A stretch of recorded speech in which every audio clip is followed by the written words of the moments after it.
नमस्कार, मी Indira. News अनकटच्या prime time बुलेटिनमध्ये तुम्हा सगळ्यांचं स्वागत करते. सविस्तर वृत्त पाहणारच आहोत, पण त्याआधी नजर टाकूयात काही महत्त्वाच्या हेडलाईन्सवर. कोणी कसं राहायचं हा ज्याचा त्याचा प्रश्न. रोहिणी खडसेंच्या टीकेवर तृप्ती देसाईंचं जोरदार प्रत्युत्तर. प्रशांत कोरटकरच्या जामिनावर सुनावणी पूर्ण. विधान भवनासमोर राजू शेट्टींच्या नेतृत्वाखाली स्वाभिमानी आंदोलन. आणि पाण्याच्या टाकीची कामं पूर्ण करून गावाला पाणी पुरवठा करा, परसोडीतील ग्रामस्थांचं जिल्हाधिकाऱ्यांना निवेदन. आता पाहूयात सविस्तर वृत्त. मी सुद्धा अनेक वेळा रुपाली चाकणकर यांच्यावर टीका केली आहे. कोणत्याही महिलेच्या कामाच्या पद्धतीवर टीका करा, परंतु त्यांच्या अभिव्यक्ती स्वातंत्र्यावर टीका नको, असं रोहिणी खडसेंच्या टीकेवर तृप्ती देसाई यांनी जोरदार प्रत्युत्तर दिले. कोणी कसं राहायचं, मेकअप करायचा की नाही हा ज्याचा त्याचा प्रश्न आहे. रुपाली चाकणकरांच्या मेकअप आणि साड्यांवर का बरं घसरता, असा सवाल देखील तृप्ती देसाई यांनी यावेळी उपस्थित केलाय. महिला आयोगाच्या अध्यक्षा रुपाली चाकणकर यांच्या कामाच्या पद्धतीवर मी अनेक वेळा टीका केलेली आहे. अगदी स्वारगेटच्या प्रकरणात सुद्धा आम्ही त्यांच्यावर टीका केली. आज रोहिणी खडसे जेव्हा पुण्यात आल्या होत्या तेव्हा त्या म्हणत होत्या की रुपाली चाकणकर या फक्त मेकअप करतात आणि इकडे तिकडे मटकतात. मला वाटतंय की महिला दिन नुकताच झालेला आहे. रोहिणी खडसे या सुद्धा एका पक्षाच्या प्रदेशाध्यक्ष आहेत. रुपाली चाकणकर त्या पक्षाच्या याच्या आधी प्रदेशाध्यक्ष राहिलेल्या आहेत. त्यांनी काही चुका केल्या कामाच्या तर निश्चितच आपण टीका केली पाहिजे, पण प्रत्येकाला तरी अभिव्यक्ती स्वातंत्र्य आहे. त्या कशा राहतात, त्यांना फार चांगल्या साड्या घालायला आवडत असतील, त्यांना मेकअप करायला आवडत असेल, त्यांना कसं राहायचं हा त्यांचा प्रश्न आहे. परंतु काय होतं की महिला म्हणून आपण टीका करताना त्यांच्या कामाच्या पद्धती सोडून आपण इतर गोष्टींवर टीका करतो आणि म्हणूनच महिला दिना दिवशी महिलांना जे आहे ते चुकीचं म्हटलं जातं. याच्या आधी सुद्धा काही महिलांनी त्यांच्यावर शोभेच्या बाहुल्या किंवा त्यांच्या अगदी चप्पल पासून ते साड्यांपर्यंतची टीका केलेली आहे. मला वाटतं की त्यांच्या कामावर निश्चितच टीका झाली पाहिजे, आक्रमक भूमिका घेतली पाहिजे, पण एक महिला म्हणून दुसऱ्या महिलेविषयी बोलताना आपण कुठे कसं राहावं हा ज्याचा त्याचा. प्रशांत कोरटकरच्या अंतरिम जामिनावर आज कोल्हापूर कोर्टात सुनावणी पार पडली. प्रशांत कोरटकरच्या अंतरिम जामिनाबाबत युक्तिवाद पूर्ण झाला असून कोल्हापूर कोर्ट यावर उद्या निकाल देणार आहे. इंद्रजित सावंत धमकी प्रकरणी केलेल्या इतर हस्तक्षेप याचिका कोर्टाने फेटाळल्यात. प्रशांत कोरटकरने वकिलाच्या माध्यमातून सत्र न्यायालयात जामिनासाठी अर्ज दाखल केला असून कोरटकरने कोर्टात हजर व्हायचे की नाही यावर कोर्ट निकाल देणार आहे. राज्य सरकारने काल सादर केलेल्या अर्थसंकल्पात संपूर्ण कर्जमुक्तीचं दिलेलं आश्वासन पाळलं नाही. शिवाय राज्यातील तूर, कापूस, सोयाबीन आणि कांदा उत्पादक शेतकरी आर्थिक संकटात सापडला असून सरकारच्या धोरणामुळे कोणत्याच पिकाला हमीभाव मिळत नाहीये. त्यामुळे आज स्वाभिमानी शेतकरी संघटनेच्या वतीने माजी खासदार राजू शेट्टी यांच्या नेतृत्वाखाली मुंबई विधान भवनावर तूर, कांदा, सोयाबीन, कापूस फेकून आंदोलन करण्यात आलंय. यावेळी जोरदार घोषणाबाजी देखील करण्यात आली. दरम्यान पोलिसांनी कार्यकर्त्यांना ताब्यात घेतलंय. अधिवेशन सुरू असल्याने यावेळी विधान भवन परिसरात प्रचंड मोठा पोलीस बंदोबस्त तैनात करण्यात आला होता. गोंदियाच्या देवरी तालुक्यातील परसोडी गावात जलजीवन मिशन योजनेअंतर्गत लाखो रुपये खर्चून बांधण्यात आलेल्या पाणी टाकीचे अपूर्ण काम वेळेत पूर्ण करावे आणि गावकऱ्यांना पाणी उपलब्ध करून द्यावे, या मागणीसाठी परसोडीतील ग्रामस्थ आक्रमक झाले. ग्रामस्थांच्या वतीनं जिल्हाधिकाऱ्यांना याबाबतचं निवेदन देण्यात आले. येत्या 8 दिवसात पाण्याच्या टाकीचे काम सुरू झाले नाही तर रस्त्यावर उतरून आंदोलन करू, असा इशारा परसोडीतील ग्रामस्थांनी केलाय. मी ईश्वर मोहन कोल्हारे, प्रहार जनशक्ती पक्षावर देवरी तालुका अध्यक्ष आहे आणि मोझा परसोडी ग्रामपंचायत येथील जलजीवन मिशनचे जे काम होतं 2022च्या आणि ते काम 2024 पर्यंत पूर्ण करणे होता, परंतु जलजीवन मिशनचे काम अपूर्ण आहे आणि तिथले जे ग्रामस्थ आहेत, महिला मंडळी आहेत, ग्रामस्थ आहेत, त्यांना पाण्याची एवढी समस्या निर्माण होत आहे की हे मार्च जो आहे, मार्च महिन्यापासून त्यांना पाण्याची खूप अडचण जात आहे आणि 4था आणि 5वा महिना आहे, तर 4था आणि 5व्या महिन्यामध्ये पाण्याची खूप टंचाई भासणार आहे. त्यानिमित्त आम्ही मागणी केलेला आहोत मुख्य कार्यकारी अधिकारी साहेब गोंदिया आणि त्याचप्रमाणे जिल्हाधिकारी साहेब गोंदिया यांना मागणी केलेलं आहे की मोझा परसोडी ग्रामपंचायत येथे त्वरित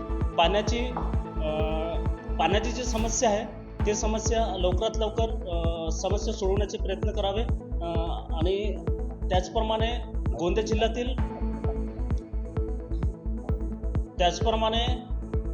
मोजा परसुडी ग्रामपंचायतीतील जे काम आहे जलजीवन मिशनचे हे अपूर्ण आहे.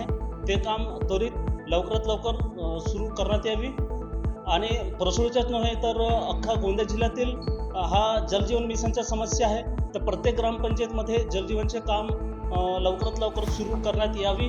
त्या अनुषंगाने ड्रायव्हर नसलेली एक कार रिव्हर्स येत थेट मेडिकल दुकानात घुसल्याची थरारक घटना छत्रपती संभाजीनगरमध्ये घडली आहे. वाळूजच्या महाराणा प्रताप चौकातील हा थरार आहे. सुदैवाने यात जीवितहानी टाळली, मात्र मेडिकल काउंटरचे मोठे नुकसान झाले. सदर कार चालक आपल्या पत्नीला घेऊन हॉस्पिटलमध्ये आले होते. त्यांनी ही कार रस्त्यावर पार्क केली होती, मात्र उताराने काही वेळाने कार आपोआप रिव्हर्स गेली व रस्ता ओलांडून 300 फूट अंतरावरील मेडिकलच्या पायऱ्यांवर चढली. बातमीपत्रात वेळ झाली आहे छोट्याशा विश्रांतीची. लगेचच परत येऊ. तोपर्यंत पाहत राहा न्यूज अनकट. ऐतिहासिक वारसा लाभलेला मराठ मुलूक महाराष्ट्र. या महाराष्ट्राला विविध रंगी छटा आहेत. साहित्य, कला, पर्यटन, नृत्य, भाषा, संत परंपरा अशा विविधतेने तो नटलेला आहे. हीच गौरवशाली विविधता जपत सुवरंग मराठी केवळ महाराष्ट्राच्या सांस्कृतिक संहितेपुरते मर्यादित न राहता समकालीन नवकल्पनांवर आधारित कार्यक्रमांद्वारे मराठी मनोरंजन विश्वात स्वतःची एक अनोखी जागा निर्माण करत आहेत. मराठी मनोरंजन क्षेत्रातील उत्तम दिग्दर्शक, लेखक आणि निर्मात्यांच्या प्रतिभेचा पुरेपूर वापर करून मनोरंजनाचा आगळा वेगळा रंग उधळण्यास आम्ही सज्ज आहोत. स्वरंग मराठीचे उद्दिष्ट मराठी मनोरंजन क्षेत्रामध्ये मनोरंजनाची वहिवाट सोडून रूढीवादी पद्धती तोडून मनोरंजनाचा समृद्ध अनुभव प्रदान करून देण्याचा आहे. म्हणूनच यात विविध पद्धतीचे मनोरंजक आणि माहितीपूर्ण कार्यक्रम स्वरंग मराठीवर बघता येतील. शेवटी एकच, धकाधकीच्या जीवनात धांगडधिंगा करण्यापेक्षा बसूया, हसूया, गाऊया, जगूया. नाती गोती श्रावण मोती गावामधले जीवंत रंग. नाती गोती श्रावण मोती गावामधले जीवंत रंग. चला जोडूया, चला पाहूया, जशी संस्कृती तसा स्वरंग. बातमीपत्रात पुन्हा एकदा स्वागत. आता पाहूयात उर्वरित काही महत्त्वाच्या घडामोडी. अनुसूचित जातीच्या आरक्षणाचे उपवर्गीकरण करून मातंग समाजाला आरक्षण लागू करा अशी मागणी लहुजी साळवे बहुजन क्रांती सेनेने केली आहे. शेतकऱ्यांचे सरसकट कर्ज माफ करण्यात यावे, लोकशाहीर अण्णाभाऊ साठे यांच्या जयंतीदिनी शासकीय सुट्टी देण्यात यावी यासह इतर विविध मागण्यांसाठी लहुजी साळवे बहुजन क्रांती सेनेचे महाराष्ट्र प्रदेश उपाध्यक्ष गणपत कांबळे यांनी आमरण उपोषण सुरू केले. जालन्यातील इंदेवाडी परिसरात या बेमुदत उपोषणाला सुरुवात झाली. अनुसूचित जातीच्या आरक्षणाचे उपवर्गीकरण करून मातंग समाजाला आरक्षण देण्यात यावे व शेतकऱ्याचे 100% कर्ज माफ करण्यात यावे व लोकशाहीर अण्णाभाऊ साठे व क्रांतीवीर लहुजी वस्ताद साळवे या महामानवांना मरणोत्तर भारतरत्न देण्यात यावा. 1 ऑगस्टला अण्णाभाऊ साठेच्या जयंतीच्या दिवशी शासकीय सुट्टी देऊन देशी विदेशी दारूची दुकानं बंद करण्यात यावी. मातंग समाजाच्या जे क्रांतीवीर लोकशाहीर अण्णाभाऊ साठे आर्थिक विकास महामंडळाचं 100% कर्ज माफ करण्यात यावे. या व इतर काही मागण्या घेऊन या ठिकाणी मी आज रोजी आमरण उपोषण मंदिरामध्ये चालू केलेले. जोपर्यंत इथलं प्रशासन या उपोषणाची दखल घेऊन मागण्या मान्य करणार नाही तोपर्यंत माझं हे आमरण उपोषण या ठिकाणी चालूच राहील. काय नाव आपलं? माझं गणपत कांबळे, महाराष्ट्र प्रदेश उपाध्यक्ष, लहुजी साळवे बहुजन क्रांती सेना. पैठण MIDC पोलीस प्रशासनाचा दुर्लक्षपणामुळे अवैध मार्गाने हप्तेखोरीच्या जोरावर ऑनलाईन चक्रीच्या नावाखाली खुलेआम जुगार अड्डे सुरू झालेत. या जुगारापायी परिसरातील गोरगरीब कष्टकरी, कामगार, ऊसतोड मजुरांसह शेतकरी, शाळकरी मुले कर्जबाजारी होऊन देशोधडीला लागले. यात गुंडांचा सहभाग वाढत असून मारामारी होत असल्याच्या घटना देखील वाढत आहेत. त्यामुळे पोलीस महानिरीक्षक वीरेंद्र मिश्रा यांनी तात्काळ दखल घेऊन याबाबत कारवाई करावी अशी जनतेकडून मागणी करण्यात येते. जालन्यात GBS आजाराचा पहिला रुग्ण आढळला असून एका 23 वर्षीय तरुणाला लागण झाली आहे. या रुग्णावर सध्या जालन्यातील एका खासगी रुग्णालयात उपचार सुरू करण्यात आले. जालन्यात आढळलेल्या GBS बाधित रुग्णाची तब्येत सध्या स्थिर असून त्याच्यावर योग्य ते वैद्यकीय उपचार सुरू करण्यात असल्याची माहिती जालना जिल्हा शल्य चिकित्सक डॉक्टर राजेंद्र पाटील यांनी दिली आहे. सकाळी दुपारी एक रुग्ण GBS लक्षणं असलेला आढळलेला आहे. जालना क्रिटिकल केअरमध्ये ॲडमिट होता. त्याला तिथून इथं आमच्याकडे सिव्हिलला आणले होते. GBSचे त्याला सायन्स अँड सिम्पटम्स आहेत. त्याच्यानंतर GMC औरंगाबाद म्हणजे मोठ्या घाटीला आम्ही इथून त्यांच्या पालकांना समजावून सांगून पाठवलं होतं.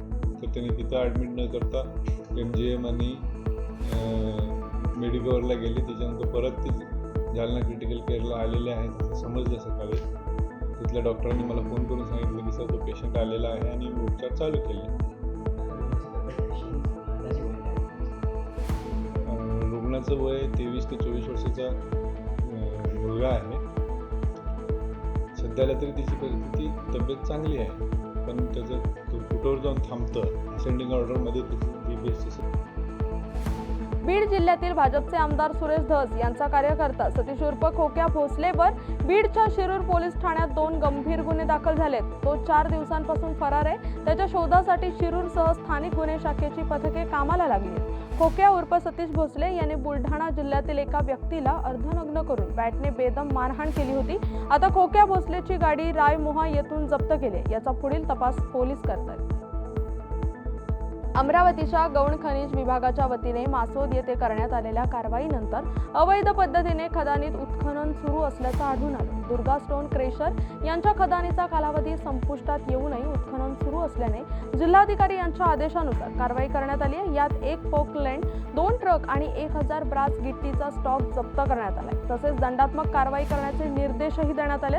या कारवाईनंतर गौण खनिज विभागाने जिल्ह्यातील सर्व स्टोन क्रेशर आणि खदानीची तपासणी करण्याचे निर्देश दिले. या बातमीपत्रात वेळ झाली आहे छोट्याशा विश्रांतीची. लगेचच परत येऊ. तोपर्यंत पाहत राहा न्यूज अनकट. ऐतिहासिक वारसा लाभलेला मराठ मुलूक महाराष्ट्र. या महाराष्ट्राला विविध रंगी छटा आहेत. साहित्य, कला, पर्यटन, नृत्य, भाषा, संत परंपरा अशा विविधतेने तो नटलेला आहे. हीच गौरवशाली विविधता जपत सुवरंग मराठी केवळ महाराष्ट्राच्या सांस्कृतिक संहितेपुरते मर्यादित न राहता समकालीन नवकल्पनांवर आधारित कार्यक्रमांद्वारे मराठी मनोरंजन विश्वात स्वतःची एक अनोखी जागा निर्माण करत आहेत. मराठी मनोरंजन क्षेत्रातील उत्तम दिग्दर्शक, लेखक आणि निर्मात्यांच्या प्रतिभेचा पुरेपूर वापर करून मनोरंजनाचा आगळा वेगळा रंग उधळण्यास आम्ही सज्ज आहोत. स्वरंग मराठीचे उद्दिष्ट मराठी मनोरंजन क्षेत्रामध्ये मनोरंजनाची वहिवाट सोडून, रूढीवादी पद्धती तोडून मनोरंजनाचा समृद्ध अनुभव प्रदान करून देण्याचा आहे. म्हणूनच यात विविध पद्धतीचे मनोरंजक आणि माहितीपूर्ण कार्यक्रम स्वरंग मराठीवर बघता येतील. शेवटी एकच, धकाधकीच्या जीवनात धांगडधिंगा करण्यापेक्षा बसूया, हसूया, गाऊया, जगूया. नाती गोती श्रावण मोती गावामधले जीवंत रंग. नाती गोती श्रावण मोती गावामधले जीवंत रंग. चला जोडूया, चला पाहूया, जशी संस्कृती तसा स्वरंग. बातमीपत्रात पुन्हा एकदा स्वागत. आता पाहूयात उर्वरित काही महत्त्वाच्या घडामोडी. गोंदिया शहरात मोठ्या प्रमाणात अतिक्रमण झाले असून शहरातील नेहरू चौक ते गोरेलाल चौक या बाजार परिसरामध्ये दुकानदारांनी आपली दुकाने रस्त्यावर थाटल्यामुळे वाहतुकीला अडथळा होत होता. त्यामुळे गोंदिया शहर पोलिसांनी कारवाई करत अतिक्रमणधारकांना दंड केला. या कारवाईमुळे दुकानदार संतप्त झाले असून सणांपुरते काही दिवसांसाठी आम्ही रस्त्यावरच दुकाने थाटू असा इशारा त्यांनी दिलाय. अमरावतीच्या चांदूर रेल्वे येथील नितेश मेश्राम नावाच्या एका गरीब अनुसूचित जाती प्रवर्गातील तरुणाचा दुर्दैवी मृत्यू झाल्याप्रकरणी अॅट्रॉसिटी गुन्हा दाखल करण्याचे निर्देश दिल्याची माहिती अनुसूचित जाती जमाती आयोगचे उपाध्यक्ष धर्मपाल मेश्राम यांनी दिली आहे. तसेच या मृत परिवारातल्या एका सदस्याला शासकीय नोकरी आणि पेन्शन सुद्धा देण्यात यावी अशा प्रकारची शिफारस करण्यात आली आहे. चांदूर रेल्वे येथील एक गरीब अनुसूचित जाती प्रवर्गातील बौद्ध समाजाचा तरुण नितेश मेश्राम याची दुर्दैवी मृत्यू झालेला आहे. तपासाअंती त्याची हत्या की काय ते निष्कर्ष निघतील. आयोग म्हणून या प्रकरणात चौकशी करताना जी निरीक्षणं मी नोंदवलेली आहेत त्या संदर्भाने डेथ ड्यू टू नेग्लिजन्स निष्काळजीपणामुळे मृत्यू झालेला आहे. त्यामुळे भारतीय न्याय संहितेच्या कलम 106 प्रमाणे गुन्हा दाखल करावा. हा अनुसूचित जाती प्रवर्गातला असल्याने त्याच्या विरुद्ध ॲट्रॉसिटीची प्रकरणं देखील कलम लावावीत अशा पद्धतीचे निर्देश मी दिलेले आहेत. आणि not less than IPS officer यांनी स्वतः या प्रकरणाची चौकशी करावी आणि तत्काळ तशा पद्धतीचा अहवाल आयोगाला द्यावा अशाही पद्धतीचे निर्देश मी दिलेले आहेत. यामध्ये ॲट्रॉसिटी कलमांची वाढ करून सामाजिक न्याय विभागाने या मृतक परिवारातल्या एका सदस्याला शासकीय नोकरी द्यावी, त्याला बागायती किंवा कोरडवाहू अशा पद्धतीची जमीन नियमाप्रमाणे द्यावी आणि त्याच्या परिवाराला पेन्शन देखील द्यावी अशा पद्धतीचे निर्देश मी आजच्या बैठकीत ही बैठक समाप्त करताना दिलेले आहेत. 7 महिने झाले आतापर्यंत न्याय मिळाला उपोषणाला सुद्धा बसले. हे खरं आहे, परंतु ज्या 13 जानेवारीला पहिल्यांदा आयोगाच्या पुढे हे प्रकरण माहितीस्तव सादर झालं, हे जे काही प्रकरण घडल्याची तारीख 10/6/2024 अशी आहे आणि तेव्हा जेव्हा हे प्रकरण जानेवारी महिन्यात आयोगाच्या पुढे आलं, आम्ही त्या होळी म्हटलं की लेकरांना खमंग पुरणाची पोळी, भरपूर रंग आणि मोठाली पिचकारी हवीच. पण धुळेकरांना पिचकारीचं काही कौतुक नाही, कारण धुळ्यात चलती आहे फक्त डोलचीच. संपूर्ण उत्तर महाराष्ट्रात ख्याती असलेली धुळ्याची होळी आणि डोलचीची सर्वत्र आहे. धुळे जिल्ह्यातील होळी संपूर्ण राज्यात प्रसिद्ध असून होळीला डोलचीचा वापर करून पाण्याचे फटके एकमेकांना मारले जातात. पत्र्यापासून तयार करण्यात आलेली ही डोलची तयार करण्याचं काम सध्या कारागिरांकडून मोठ्या प्रमाणावर सुरू आहे. गेल्या अनेक वर्षांची परंपरा या डोलचीला असून इतर जिल्ह्यातून देखील मोठ्या प्रमाणावर मागणी वाढली आहे. माझं नाव निशांत सुरेश नगरे. आता 13 तारखेला येत्या 13 तारखेला होळी हा सण येत असल्यामुळे धुळे शहरामध्ये खानदेशात डोलचीचे प्रमाण सर्वात जास्त प्रमाणात डोलची ही वापरली जाते आणि सर्व जेवढे पण मुलं आहे ते लहानापासून तर मोठ्यापर्यंत त्यांना डोलचीशिवाय होळी खेळू शकतच नाही. आणि डोलचीचे आता यावर्षी पत्र्याचे भाव वाढल्यामुळे 5 ते 10 रुपये फक्त वाढवलेले आहे आपण. अमरावतीच्या जहागीरपूर येथे मंदिर महासंघाचे अधिवेशन पार पडले. विदर्भातील 530 मंदिर विश्वस्तांनी या अधिवेशनात सहभाग घेतला. यावेळी वक्फ बोर्डाच्या ताब्यात मंदिरांची एकही इंच जागा जाऊ देणार नाही असा ठराव मंदिर महासंघाकडून पारित करण्यात आलाय. देवस्थानांच्या जमिनी बळकावणाऱ्या भूमाफियांना रोखण्यासाठी सरकारने जमीन अतिक्रमण विरोधी विधेयक आणावे अशी मागणी मंदिर महासंघाचे राष्ट्रीय संघटक सुनील घनवट यांनी यावेळी केली. महासंघ कार्यरत आहे. आजच्या अमरावतीच्या या मंदिर परिषदेमध्ये प्रामुख्याने आपण जे विषय घेतले की मंदिरांमधनं ज्या कुप्रथा आहे त्याचं निर्मूलन कसं झालं पाहिजे, त्याचबरोबर अँटी लँड ग्रॅबिंग ॲक्ट जो भूमाफिया आणि काही तहसीलदार असतील, महसूल विभागातले अधिकारी असतील यांच्या संगनमताने शेकडो एकर जमिनी बिल्डरच्या आणि काही लोकांच्या घशात घालण्याचा प्रयत्न केला जातोय. त्यामुळं याविषयी महाराष्ट्र शासनाने अन्य राज्यांप्रमाणे तत्काळ अँटी लँड ग्रॅबिंग ॲक्ट करावा. त्याचबरोबर मंदिरांच्या दृष्टिकोनातून जर आज पाहिलं तर मंदिरांच्या सुरक्षा समिती बनाव्यात. मंदिरं ही सामूहिक उपासनेची केंद्र व्हावीत. भक्त हे मंदिरांशी जोडले जावेत. यासाठी प्रत्येक मंदिरामध्ये सामूहिक आरतीचं आयोजन करण्याचा निर्णय या मंदिर परिषदेमध्ये घेण्यात आलेला आहे. मंदिरातलं पावित्र्य राखलं जावं यासाठी मंदिरांमध्ये ड्रेस कोड अर्थात वस्त्रसंहिता लागू करण्याचा निर्णय सर्व मंदिरांच्या वतीने एकत्रितपणे एकमुखाने घेण्यात आलेला आहे. आणि मंदिरांच्या जागा बळकावणारं जे वकफ बोर्ड आहे या वकफ ॲक्ट 1995 हा तत्काळ त्याच्यामध्ये सुधारणा करून उपयोग नाहीये, तो रहित करण्यात आला पाहिजे अशी मागणी सर्वानुमते या ठिकाणी ठरावाद्वारे संमत करण्यात आलेली. या बातमीचा वेळ झाली. प्राईम टाइम बुलेटिन मध्ये इथेच थांबायची. तोपर्यंत पाहत राहा न्यूज.